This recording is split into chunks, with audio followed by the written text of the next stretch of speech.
Hi, loves. Hello, hello, hello. I'm so excited today because today is Jason's birthday. And so, happy birthday, love. I love you so much. Jason turns 40 today. Well, he turned 40 today.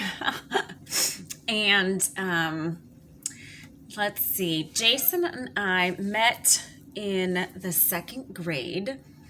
The most handsome kid in the class, always kind of had a secret crush on each other. We would always look at each other from across the room and just be like, "Aw."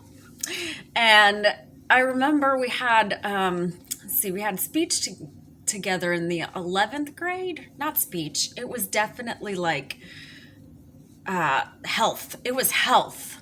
It was health, maybe. I know we were talking about drugs and sex, so it was probably health. Yeah, health class. So we went through all the years together, just being, friends, friendly acquaintances, friends, all those things. And our 20-year high school reunion was coming up a couple years ago.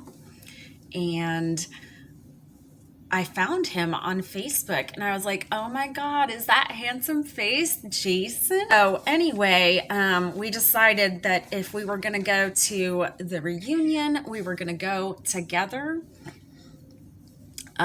Because I was like, well, I don't know about you, but I don't really have much to show for my last 20 years since high school got done with. And he's like, that's okay. We'll just go and we'll have a good time. So we arranged the whole thing, and we spent the first day. He said something that upset me the first day that he was there. And so I didn't even know if I was going to go to the reunion. I was on the phone with my friends going, should I do this? And they said no. And I went ahead and went because I was like, you know what? This is my high school reunion.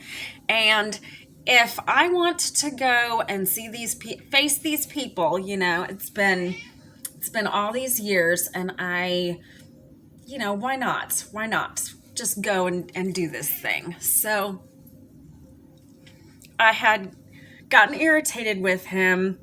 And then the more the reunion went on, the more I was just staring at him. And I decided, you know what?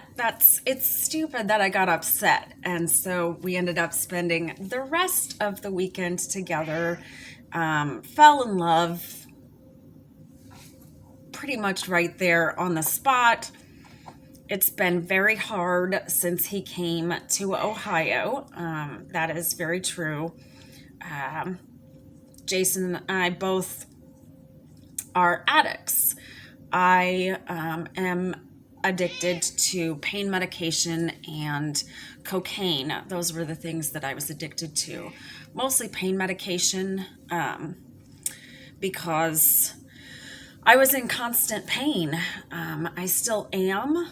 I have found really good medication that keeps me from having to use pain medication.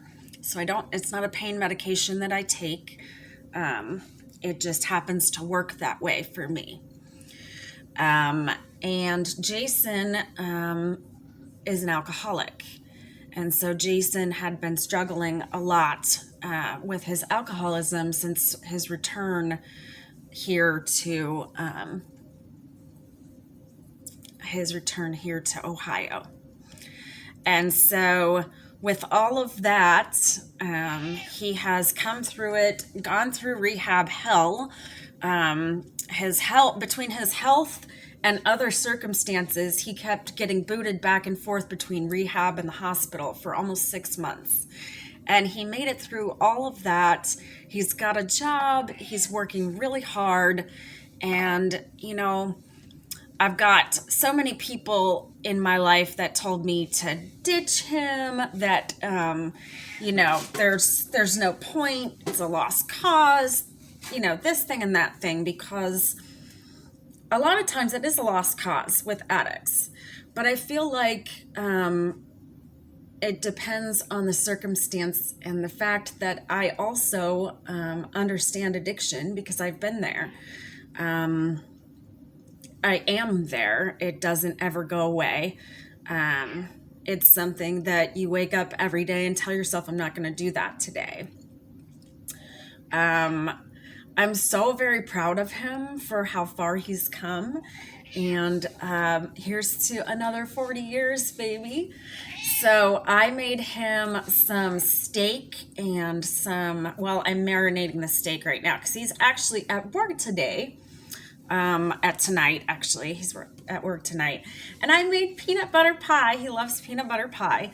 I knew that he wouldn't really want a birthday cake per se because he's not really all that much into sweets usually, but he loves my peanut butter pie. And so hopefully he's a happy boy with peanut butter pie and steak. So happy birthday, baby. And then we're going to talk about the stuff. So I know I keep dropping bombs on you guys. Like, I don't think that I've ever gotten in a video and admitted that I am an addict. I'm pretty sure that I have not. So here we are. Progress. So in my 150, I guess this will be video number 152. So I couldn't believe that I have sat down and filmed 150 videos just using my phone and an angry cat. It's amazing to me because a few years ago, I wasn't even able to hold a job. And I was in the thick of addiction with no help on the horizon. The only thing that the doctor could seem to figure out is that I should go to a pain clinic, which is just more of the same of the pills and the drugs and the constant thing. So when I got that notification saying I had filmed 150 videos, friends, I was so like, wow, like that's a big deal. I have held a job, so I have my daytime job, and I made 150 YouTube videos in this past year. It feels like I just didn't think that I was even going to be a person still, because the pain of my condition and then the realization that my condition is a condition that cannot be healed. So all of the years that I spent looking for a cure for my illness,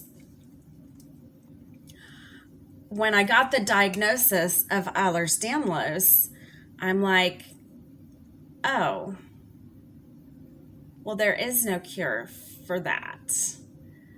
So, like, what do you do? And they're like, well, you try to manage your pain. I'm like, oh, well, I've been real shit at that. Like, I haven't done a very good job of that at all. At all in my life. I have not done a very good job of managing my pain. So, being down and out, and thinking, what in the world am I going to do?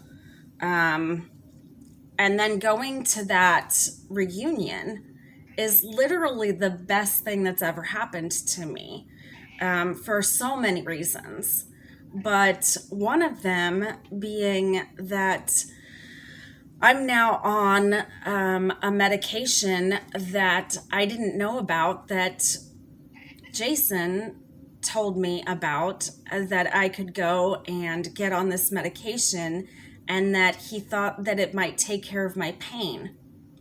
Go to the doctors, they're like, maybe. Give it a try. And here we are. So we've been together.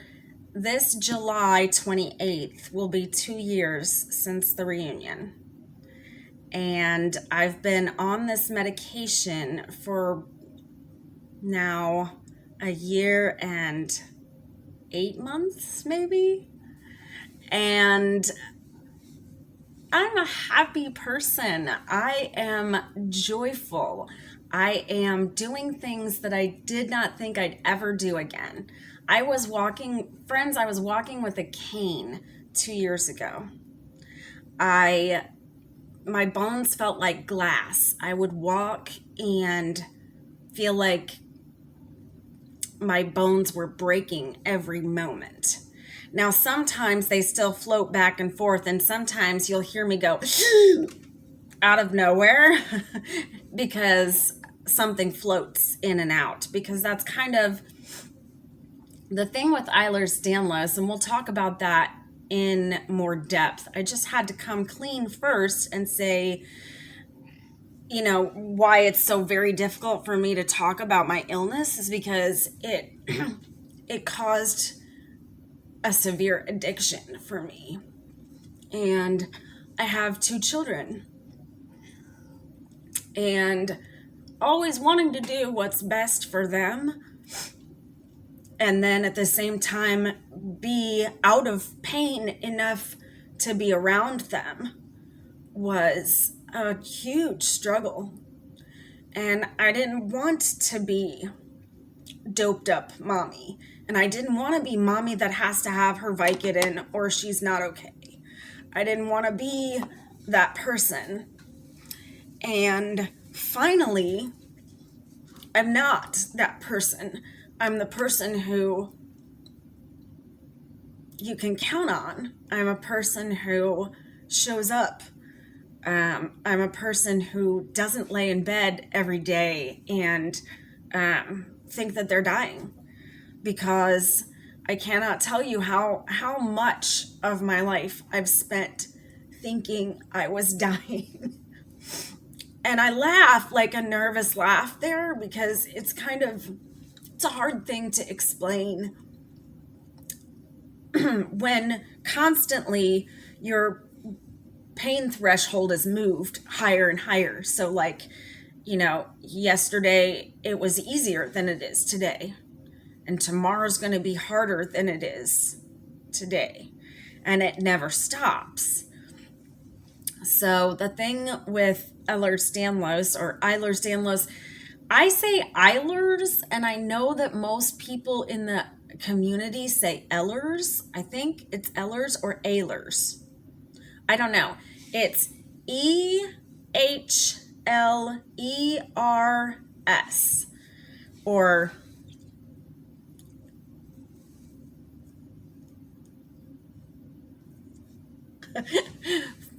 for my hearing impaired friends.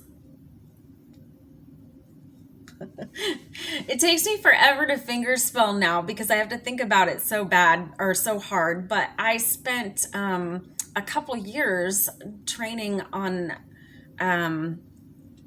how to be an interpreter for the deaf. That's one of the things that I first majored in college. I say first majored because I had a lot of majors. I spent a lot of time majoring in college. Were any of you guys majors in college? You're just majoring?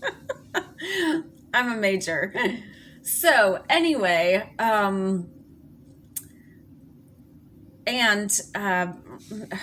funny note on that, my hubby, Jason, his parents are deaf. And so sometimes we speak a little bit in sign and he shows me how to sign things. I still am always nervous around his parents and I can't ever seem to find the words. And even the finger spelling is like so incredibly difficult when you're standing there knowing that they're like, oh God, you dumb ass. Like, how is it that you can't finger spell?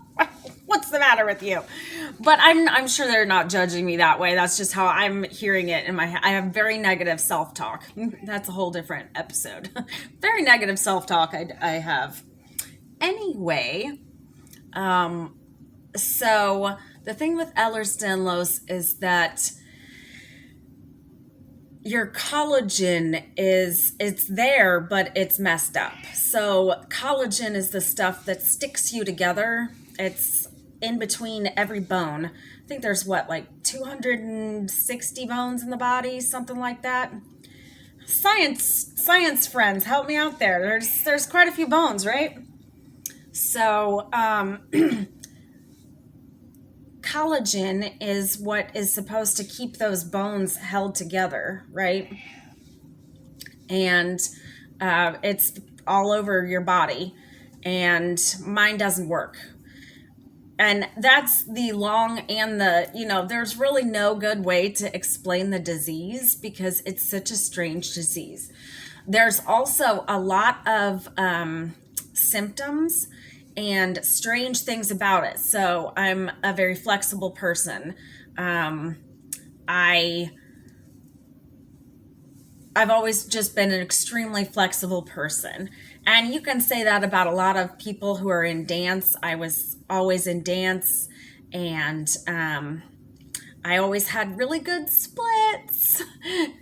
And I had really good straddles when I was in karate.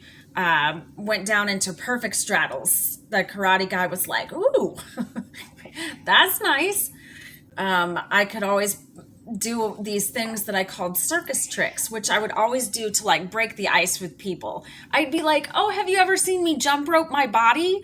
Because that's a totally normal thing to open a conversation with, right? That's me. I'm like, I bet you've never seen somebody stick their hands so far behind their head when they're laying down. They look completely broken. Let me show you what that looks like.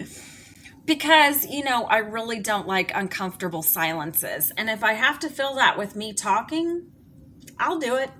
When I would take pills, I was out of control with that. Plus, so expensive, when you're buying them off the streets. Just it's an entirely unfair, horrible thing that I'm sure a lot of people are going through. A lot of people. I think even though they have eased up on a lot of the, oh, you broke your foot, here's 100 Vicodin. I'm like, I've got a disease that literally feels like breaking your foot every time you take a step. I can't get any Vicodin. They wouldn't prescribe it. No, you're chronically ill. You're going to be ill forever. So we can't give you anything to help you. It's absolutely infuriating. So we'll breach that another day because it's too much for me to, it's so much. And it made me angry for a long time. Actually, it's funny because I broke my foot and I was mad at this, what was it? An orthopedic. I was mad at this orthopedic because he gave me a big old bottle. I think it was like 120 Percocet or something like that. And I'm just like, you've got to be flipping kidding me. Like, I didn't even know my foot was broken. My dad was like, that foot looks broken. I was like, really? Do you think I have to go to the hospital? He was like, yeah, I think you got to go to the hospital. I go, and I was just dumbfounded by the fact that I've been in all this pain all this time, but it's the toe that you'll give me the pain medicine for. Oh, don't even get me started. So anyway, I think that our pain relief options suck. Pretty much just suck. For chronic pain sufferers, our options suck. And the thing that I'm on is not classified as a pain medication, but it takes away my pain. So I really think it ought to be. I find that it's kind of comical. And I have a lot of really funny stories about 20 years worth of getting told it's all in your head. But when you're in the circumstance, it's not funny. It's so terrible. It's like so terrible to get told everywhere you go. Well, the good news is you're not dying. The bad news is you're not dying. Like, you're gonna be in this terrible pain. Sorry about that. So it's just it's a very hard thing for me to talk about, and I'm like rambling on about certain parts of it because it is incredibly difficult to talk about. But I know that there's so many of us because I'm on groups online. I have groups on Facebook, and I think I'm even on a group on Instagram for spoonies. So I want to tell you the spoon theory before I jump out of this video, because I've been in this video for like 23 minutes. It's 23 minutes of me yammering on on my man's birthday about me. That is so a Mandy thing to do. But he's at work, so, I gotta do what I gotta do. I love you, Jason. Anyway, so the spoon theory. So the spoon theory basically sums up the energy of a chronically ill person. So your energy, we're going to say, is 30 spoons. What would it take for you to get through a day? A regular person, you need 30 spoons, right? We're just, this is all conjecture, okay?